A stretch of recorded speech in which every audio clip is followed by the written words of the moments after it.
ये है मेरे बचपन की 400 साल पुरानी टेबल जिस पर मैं अपने स्कूल का होमवर्क किया करती थी। And today I am gonna give it a glue. लेकिन सबसे पहले इसको परमानेंट फिक्स करना होगा और इसके लिए मैं कार्डबोर्ड्स का यूज करने वाली हूँ। इसको इसके साइज का कट करके इस पर पेस्ट कर दूंगी।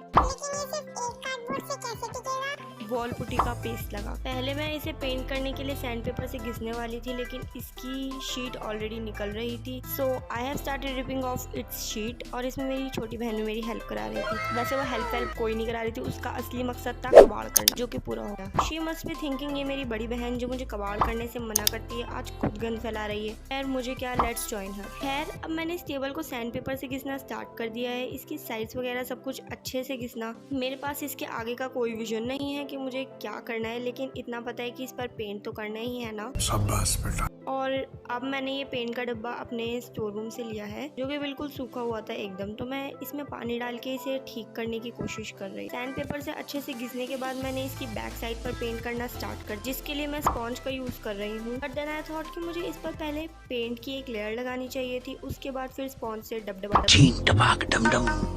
करना चाहिए। And the scientific reason behind that is I don't know. मैं साइंस थोड़ी पढ़ाती हूँ। ये जोक था तो साइड्स पे भी पेंट करने की कोशिश की थी, लेकिन ये मैंने सोचा कि बाद में मैं इस पे व्हाइट सीमेंट का एक कोट लगा दूंगी। अपने टेबल के नीचे एक खराब कार्डबोर्ड लगा दे ताकि फ्लोर गंदा ना हो। और अब घर से अब मैंने ले ली वॉल पुट्टी और उसको पानी में डुबा दिया। थोड़ी सी वॉल पुट्टी और पानी का पेस्ट मैंने एक छोटी सी बॉटल में साइड में बचा कर रख लिया था। पता नहीं क्यों मुझे वॉल पुट्टी का पेस्ट कुछ ज्यादा ही ग्रे लग रहा था, बट मुझे व्हाइट चाहिए था, इसलिए मैं इसमें व्हाइट पेंट मिक्स कर रही थी। लेकिन पेंट मिक्स करते ही कुछ हलवा जैसे लगने लगा। हलवा नरक में जाओगे। जब से मैंने रेजिन आर्ट किया है ना, तब से मुझ पर हैंगओवर हो गया रेजिन का। मुझे हर चीज पर रेजिन आर्ट करनी होती है। मेरा बस चले तो मैं अपने पूरे घर पर रेजिन डाल दूं। और एक्चुअल में मैं इस टेबल पर रेजिन आर्ट करने वाली थी।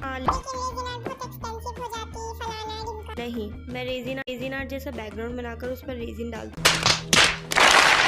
लेकिन मुझे इस टेबल के लिए यूट्यूब पर एक परफेक्ट रेसिपी दिखी जिसमें उन्होंने वॉल पुट्टी से रेजिन आर्ट करना सिखाई थी। So I thought to give it a try और इसको भी खराब करते हैं। और ट्राई होने के बाद ये काफ़ी अच्छी लग रही थी, लेकिन इसकी साइड्स तो टूटने लगी। व्हाइट सीमेंट को परमानेंट फिक्स करने का कोई तरीका है तो do tell me in comments, because मैंने इससे पहले जब भी व्हाइट सीमेंट के प्रोजेक्ट किए हैं वो हमेशा टूट जाते हैं। अगर है तो do tell me in comments. फिलहाल तो साइड्स पर घिसने के लिए मैं इसमें फेविकॉल डाल रही हूँ। आई नो इससे कोई खास फर्क नहीं पड़ेगा, but what else can I.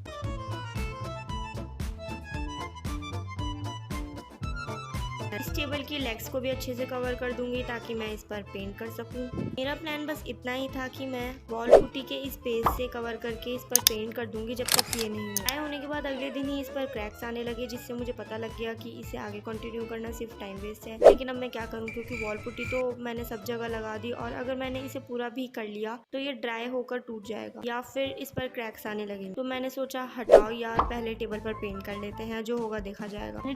कोई बात नहीं चाचू, सब ठीक ठाक है। All is well, all is well. Table को इस तरह से पेंट किया है जिससे ये रेजिन आर्ट जैसी लगे, लेकिन अब मुझे समझ नहीं आ रहा कि मैं पेंट करने के बाद क्या करूंगी, क्योंकि जिस हिसाब से इस पे क्रैक्स आ रहे हैं ये रीड तो टूट जाएगी। So I don't have any other option than resin. अब मुझे इस पर रेजिन डालना ही पड़ेगा ताकि ये परमानेंटली फिक्स हो जाए और इस पे क्रैक्स मजीद ना बढ़े। मीनवाइल मैंने ये क्रश्ड ग्लास भी लगा दिए ताकि ये और प्यारा लगे, और मेरे पास व्हाइट और गोल्डन कलर का छोटा मोटा जो भी पड़ा हुआ वो सब लगा दिया। आई एम फीलिंग लाइक ये हीट क्रैक बढ़ता ही जा रहा है, तो मैं इस पे जल्दी से रेजिन डालना स्टार्ट कर देती हूँ। जब इतनी मेहनत की है तो उसे वेस्ट तो नहीं कर सकती। लेकिन रेजिन डालते ही इसके तो रंग ही बदल गए। आई मीन इसके कलर्स तो इनहेंस हुए हैं, लेकिन इसके क्रैक्स और ज्यादा दिखने लगे। But I didn't have any other option. At least ये अब परमानेंटली फिक्स तो है। अब इन क्रैक्स का तो मैं कुछ नहीं कर सकती, क्योंकि डार्क तो चांद पर भी होता है। तुम लोग इसके सिनेमैटिक शॉट्स देखो और कमेंट्स में अपना फीडबैक दो, और हाँ, वीडियो अच्छी लगे तो लाइक भी करना।